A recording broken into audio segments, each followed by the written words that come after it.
It's been a week now since Winnipeg's new bylaw about encampments went into effect. So the new rules here prohibit encampments within 50 meters of schools, playgrounds, daycares, and skating rinks, for example. Also not permitted within 30 meters of transit shelters, bridges, docks, and similar public facilities. Now, crews cleared out a long-standing encampment at Pacific Avenue in Ellen, another behind the Montana's restaurant over on Empa Street near Omens Creek that was also dismantled. Both after outreach workers helped the residents relocate, they say, into housing.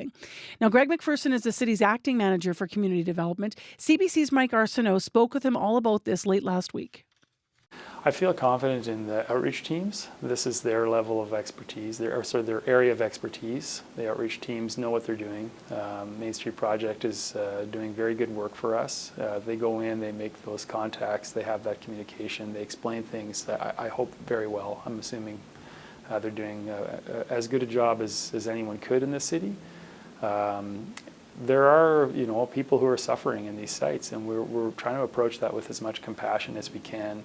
The city doesn't want to further traumatize anybody or hurt anyone more than they might already be if they're in the situation they're in. So we're trying to work in a good way and just keep this approach, reasonable. We want to try to, wherever possible, provide people with as much information as we can in advance. Work with them. If timelines need to be adjusted, we'll adjust the timelines. I don't think we want to go in and make things worse for anybody. We're trying to find housing for people, or at least a shelter option. We do have, though, a very cold winter coming. It's been slow to come, but it's coming. And we know that shelter is going to be a better option for people. Housing will be a much better option for everyone in these encampments compared to where they currently are. And just to be clear, everybody in those encampments, either by the outreach officers or by the city bylaw officers, everybody there is being offered the option of housing or shelter. We won't move anyone without offering housing, yeah. Okay.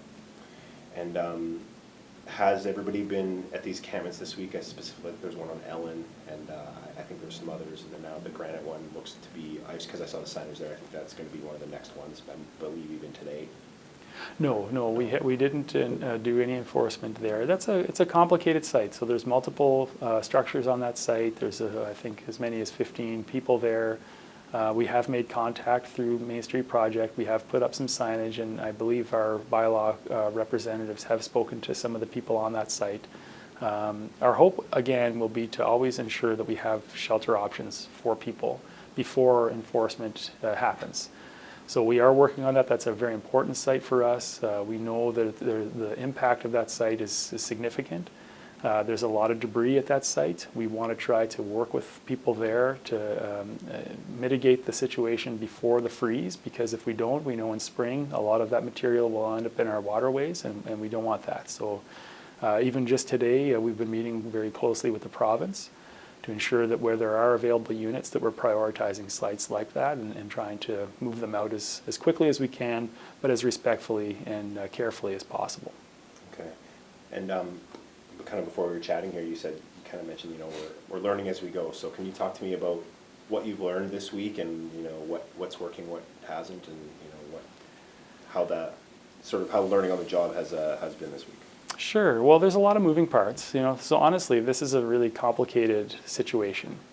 There are all sorts of historic reasons why people are in the position they're in. There is, a shortage of housing, and that's our reality in our city. And we're working to try to provide answers on just a narrow piece of that. So the encampments are kind of the embodiment, really, of homelessness in our city.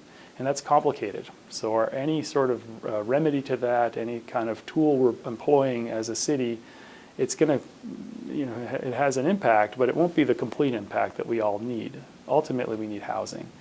And we need to address the issues that people are struggling with at these sites. And that's more complicated than we can do with a simple bylaw change or an approach from the city. So we are learning that there are limitations to our approach. We're trying to refine it as we go. We want to make sure that wherever possible, we're working really well in partnership with the province and with our outreach partners. And so far, it's been, I think, been good. Some of the issues we've run up against are just that if we don't have enough shelter beds, if we don't have enough units to offer people, then we have to take that a little bit slower than maybe we would like to. But it's happening, I think, very slowly and methodically. We're going to be working to be sure that some of these sites, these priority sites that council have identified, will be remediated over the coming weeks and months. Okay. Do you have a timeline on that granite one, when you think that one might be turned? I don't. So that might be one that if you asked me this time next week, I think we'd have a clear answer for you. But again, the number of units that would be required for that site is fairly substantial. We want to be sure to make people those good offers and have something in hand when we visit them and ask them to move on. We want to be able to support them in that move. So I think it's more complex than I wish it was. So the answer has to be a little more complex than maybe you would like. No, the answer is the answer, Yeah. even if it's complex. This is a complex issue. Yeah. But you did kind of make first contact, and those people are sort of knowing this is happening, but it's, like you said, it's going to take a bit of time. That's correct. Yeah, and we need to work with our outreach providers to be sure that the timelines are well understood.